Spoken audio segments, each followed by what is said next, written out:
I've been fined $700,000 by the state of Florida. New federal law is about to take place that is going to affect roofing contractors, roofing salespeople, solar organizations, any small business owner that employs independent contractors. Watch out. You could be responsible for 7 to 8 years of back taxes per employee. And if you're watching this right now, maybe you've seen other videos painting a picture of almost where everyone has to be an employee, that you could never have an independent contractor, that you could never have a subcontractor. And I want to show you how I have been attacked by the government. I've been fined $700,000 by the state of Florida. Here in the state of Florida, workman's comp insurance is required on every single person.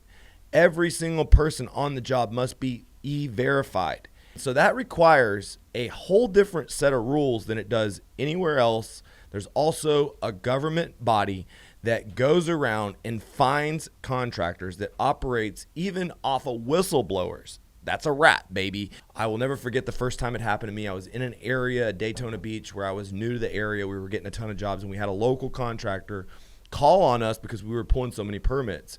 And sure enough, they came on site. I was leasing employees.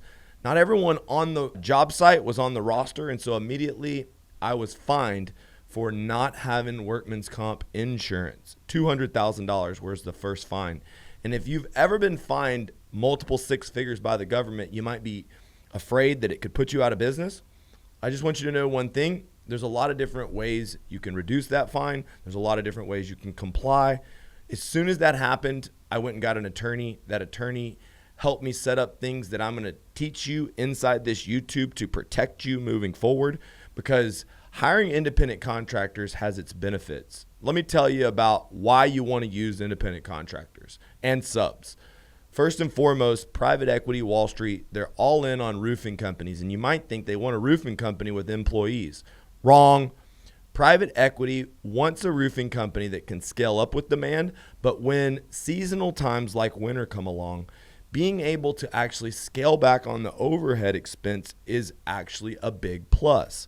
Oftentimes there's big surpluses in work. Maybe there's a storm that rolls through, and then all the roofs get done. So the reality is in roofing, there's times you have to make hay when the sun shines, and there's times where you got to get lean and make it through the winter.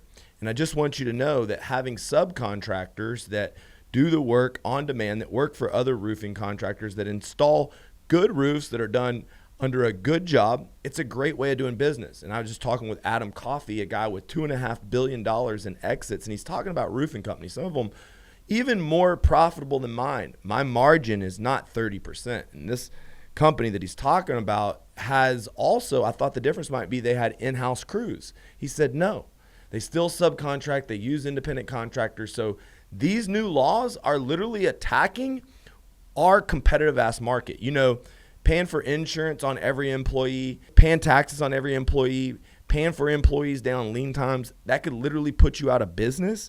And so the IRS, the government, I guess they get so busy sending money overseas, they got to raise money because they're spending 10 times more than they can print. So they got to come after us, the blue collars. And I just want y'all to know, here's some things that we've done, but I've got to literally unpack this new rule first. First, we're going to go through the determining factors that this new judgment that went down January 10th, 2024 had. Now, this new law goes into effect March 11th, 2024. So if you're a business owner right now, pay attention, because there's 6 different factors. There's been other videos, but I don't think that those videos went into these factors deep enough. The first factor, the worker's opportunity for profit and loss depending on managerial skill. How you install a roof, how you manage a project, how you manage waste in a project. Is that managerial skill? Absolutely. And if a roofing contractor gets paid by the square, but a roof leaks, guess what? That subcontractor is responsible for the damages inside the home. So if you're using a licensed subcontractor and to install the work, under this first category, does the worker's opportunity for profit or loss depending on their managerial skill? Absolutely. If they manage the project completely, if they minimize mistakes, if there is no damages to the property, then they're going to make more profit. But if there is damages to the property, if their managerial skill sucks, then there is going to be a loss. Luckily for us, this is one of the main points. There's 6 different points, but 2 points are weighted. This one is heavily weighted.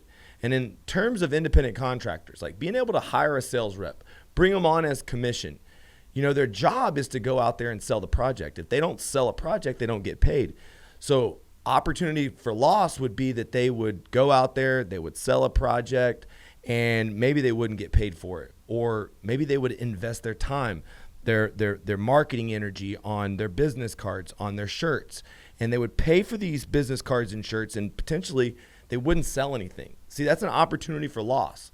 And under this category, the salesperson would profit when he would sell the job, even if it's on a gross sell. There's still an opportunity for loss as long as there is investments in the salesperson's business from the salesperson himself. This is a key detail that we're going to unpack later on. But I just want y'all to know both the independent salesperson and the subcontractor have the opportunity for profit and loss depending on the manager's skill. This factor assesses whether a worker can increase profits through their efforts and negotiations with the potential employer. If they can, if actually the subcontractor can get more because they're higher quality work, or maybe if the salesperson does a better job, they can get a higher commission, this factor weighs in favor of the independent contractor status. Number 2, and this actually to me is very, very important. It's probably the most important thing as far as a weight goes. If you have all these 6 characteristics, there's almost no way for the government to hold you accountable for holding employees versus independent contractors. But if you can see what's happening to the ex-president of the United States, the government can use the law and the process of law against you at will. So you always got to be protected and insulated. And this right here is a great way to do it. If investments by the worker and potential employer, here the inquiry is whether the worker is making similar types of capital and entrepreneurial investments in the work as the potential employer. The test is not whether the worker matches or exceeds the potential employer's investments on a dollar-for-dollar basis, but whether they are making similar types of investments that suggest the worker is operating independently. Okay, for instance, a subcontractor invests in his own ladder, his own truck, his own tools, maybe his own safety harnesses. This would clearly state that that person would be investing into his own resources. At our RCA, at my company, it goes deeper than that. Everyone has to have a license. Everyone has to be insured.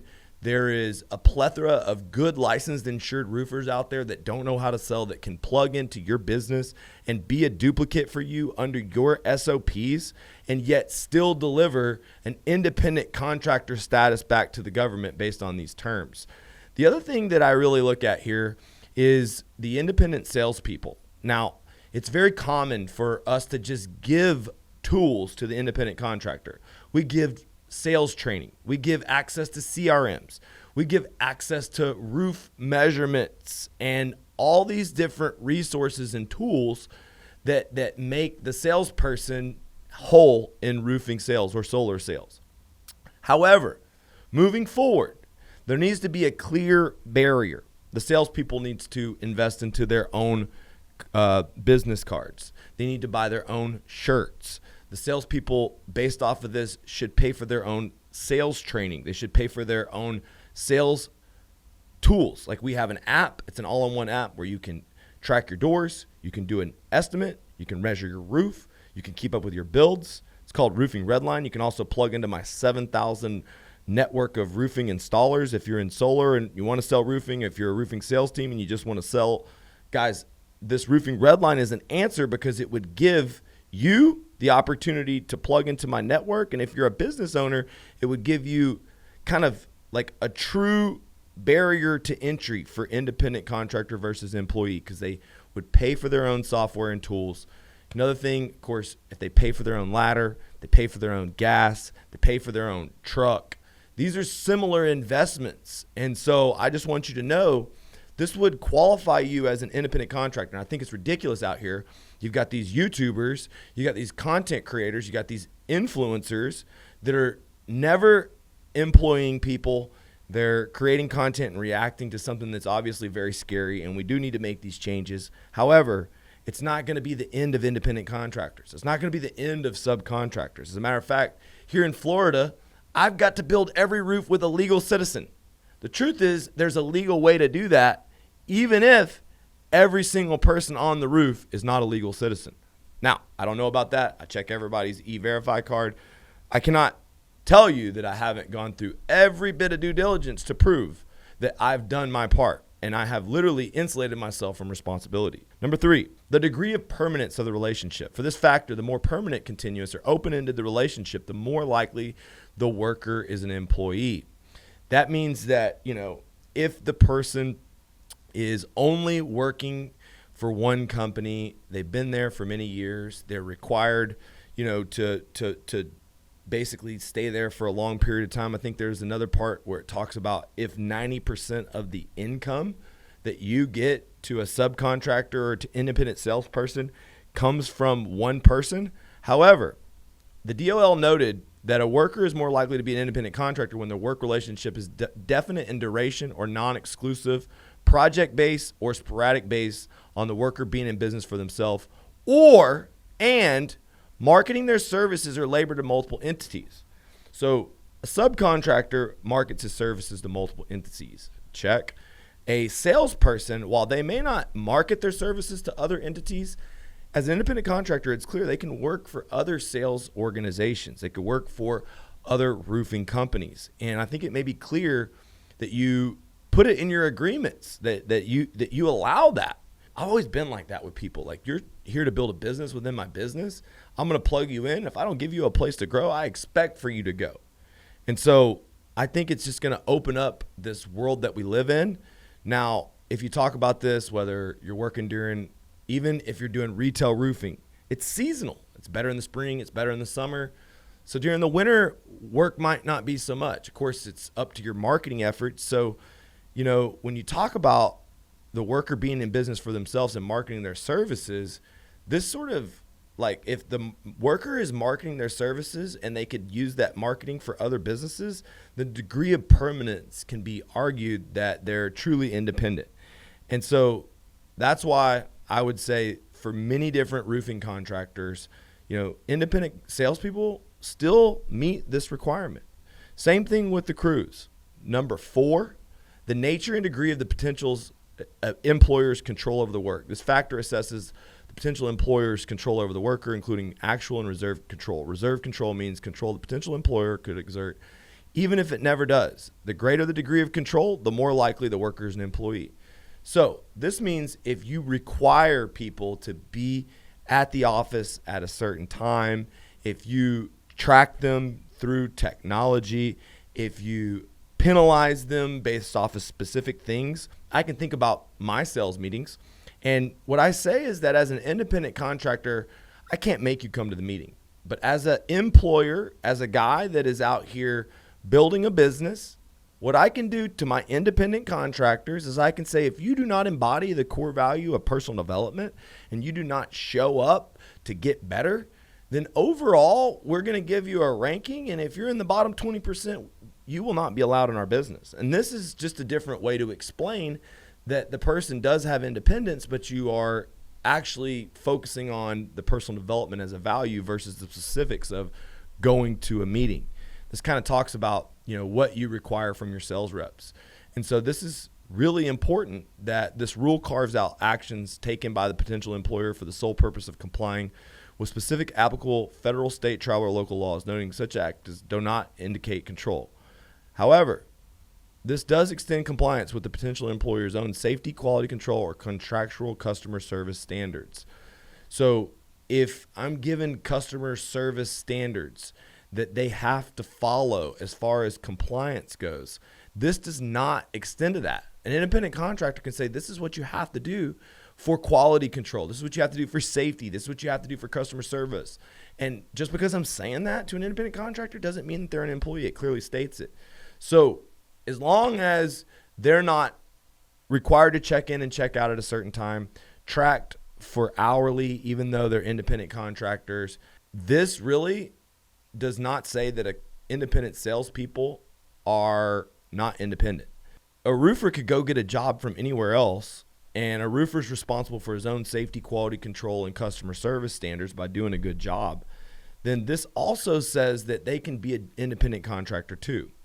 So it's just more evidence. If I am hiring subs and being an independent contractor, I'm addressing each one of these with the proper agreements in my business, with the proper processes. Number one, I'm making all my subcontractors get their own license, insurance. I'm making sure that everyone on their crew is insured. The way that we do that, we assist them in the process. We guide them to an insurance agent that helps them get it done. And this creates a barrier so that if there is a government agency that comes up on the job, they will be the ones that are truly responsible as the licensed contractor. Also, when you're hiring independent contractors in the onboarding process, it may be a little bit harder for you to get them to buy their own training, buy their own software, buy their own tools. However, it's going to make them pay attention. If people pay, people pay attention. And so I think the biggest thing you need to make people do is pay for their business cards, pay for their shirts, pay for their training, invest into their own business, and write it up in the contract so that it clearly states that it's their responsibility. Here, if you're addressing the concerns the right way, if you're setting them up as their own LLC, then you're clearly getting them this independent contractor status. If we go in here to the fifth, more kind of like detailed description, the extent to which the work is performed is an integral part of the potential employer's business. Oh God, this is really scary. Salespeople is absolutely integral in your business, and roofers are absolutely integral. So what is this saying? That if they're absolutely important to my business, that they have to be employees? Oh my God. I feel like my dad, he had this friend, he would read the headlines and he would make up a story, and he called him Tell It Tim. And whenever I would see something and not know nothing about it, but then start running my mouth, my dad would say, there he goes, Tell It Tim again. And it's funny, all these YouTubers with no employees that didn't read into this. I've been fined by the government. What I did is got a lawyer. I started following these protocols, and I protected myself. Once I got blanket insurance, once I started making sure all my independent contractors had their own LLC, they paid for their own tools. Once I actually made sure that we followed the protocols, I was able to settle with the state, settle with the government, even though a lot of other people got their head beat in. As long as the communication was open and I had the money, the checkbook, and the lawyer, then honestly, like, as long as you somewhat check all 6 of these boxes, dude, I'm not going to let somebody scare me, a government. I mean, if you think about it, look at Trump. He's getting attacked in 10 different courtrooms right now. He's owing $386 million. The government can use the system against you. You just have to protect yourself. Here, number 5, the extent to which the work performed is an integral part of the potential's business. Where the work performed is critical, necessary, or central to the potential employer's principal business, the factor weighs in favor of the employee status. Oh my God. As the DOL summarized, if a potential employer's primary business is to make a product or provide a service, and the workers who are involved in making the product or providing the service are performing work that is integral, oh my God, this definitely says that salespeople and roofers are fucking employees. Companies may have difficulty establishing that a given worker does not provide services integral to their business. However, unlike the ABC test, this factor is not dispositive, but must be weighed equally with the other 5 factors. Meaning, this factor alone is not enough to basically figure somebody as a person that's absolutely crucial to the business. But let me explain to this. This is how it could be up for interpretation. First of all, I've been in business for 20 years, and it doesn't matter who sells the job or who builds the job. It's my marketing, it's my business system, it's my operations. And the reality is that the average salesperson lasts, maybe if a good one lasts 3 years, that's a good thing. They either start their own business, which is celebrated, maybe they go to the competition, or maybe they don't make it. But the truth is like, the reality to me is like, they're replaceable. They're not an integral part of the business because I can always get more of them. I can always hire more of them. There's so many people that are looking for the opportunity, and I'm constantly recruiting To me, I could prove that losing salespeople, losing a team of salespeople is not the integral part of the business. The integral part of the business is the recruiting process. It's the hiring process. It's the training process. And it's whoever is doing those parts of the processes. Like if I was paying them as independent contractors, then I would be misclassifying employees, but I'm not. Those are the employees inside of my organization. And that really is another important detail. Dude, if you have a business and everyone is 1099, then you have a red flag in your business. However, I have a business that pays a ton of money in taxes, a ton of money in payroll taxes. I have hundreds of employees on payroll taxes, W-2 employees that are in the office, some salespeople that have chosen to be W-2 employees, and some people just want the benefits of being a W-2, and that by itself shows, look, we've got W-2s, we've got 1099s. Our 1099s follow this simple set of rules. We knew the rules, and we made our W-2s be W-2s. But the bottom line is like the workers, the subcontractors, they do the jobs. You might think they're integral, but if there's hundreds of other crews that can do the jobs, and if basically I sell the jobs, I can always find better crews, more crews, then is that crew an integral part of the job, or is that something that is a commodity, a labor pool that anyone could get into? And to me, I could argue in front of the Supreme Court that both salespeople and roofers are not integral parts of the business. The marketing systems, the SOPs, the trainings, those are the integral parts of the business, and those people are all employees. And if I could show that, then I would have this fifth one thrown out. 6, the worker's skill and initiative. Under this factor, the more specialized the worker's skill, the more likely they are to be an independent contractor. Ooh, I like this one. This one falls in the favor of us. The DOL notes this factor indicates employee status where the worker does not use specialized skills in performing the work, or the worker is dependent on training from the potential employer to perform the work. However, even where the worker brings specialized skills to the work relationship, this fact is not itself indicative of independent contractor status. Rather, it is the worker's use of those specialized skills in connection with business-like initiative. Here is the key part that indicates that the worker is an independent contractor. See, because the subcontractors go out there and connect with roofing contractors and other people to do the jobs, then it was a business-like initiative that started the roofing contractor and subcontractor relationship. Same thing when it comes to the salesperson. And if the salesperson has got specialized skills like door knocking, like closing, he's invested into his own training, and basically there's this business-like initiative where you could lose a deal, there's profit and loss, then that specialized skill is truly the skill of the independent contractor. That guy could take that skill. Any roofing contractor in America would hire a salesperson from another roofing contractor if he showed hundreds of 5-star reviews, his tax returns showing that he'd been paid millions of dollars, and referrals from his previous employers. See, that worker's skill and initiative would be wanted by all the roofers across the world, that salesperson. And it just shows that on this 6th factor, the practical takeaway is that if you follow certain rules, like for the employees that are employees, follow the W-2 process. I have a payroll partner, and that payroll partner kind of changed my life, automated, made everything digital. I can help get your payroll digital, address some of these issues, and do a free strategy call on how to get things up. Like once you get to be big, it's these issues. These are HR issues, and they seem boring structurally for a business, but it's the contracts, the way that the person is onboarded that puts you in liability. Now, what are the consequences? The consequences are if you don't have these contracts correct, if you didn't make the people invest in your own tools, if you required them to come to meetings and track them with technology and you didn't protect yourself, there could be a whistleblower. That is somebody that worked for your business that then didn't like you. And then that person could literally call the government and say, these people do it wrong. Here's how they do it wrong. This is what they do. Here's my case. Here's my checks. And what could happen is literally the IRS would go after back taxes from that employee, from the subcontractors, from other employees, and potentially give that whistleblower to 30% of the profits. Now, let me tell you something. I fully expect to be attacked by whistleblowers. At this point in my life, I own 3 different businesses, 100 million in revenue.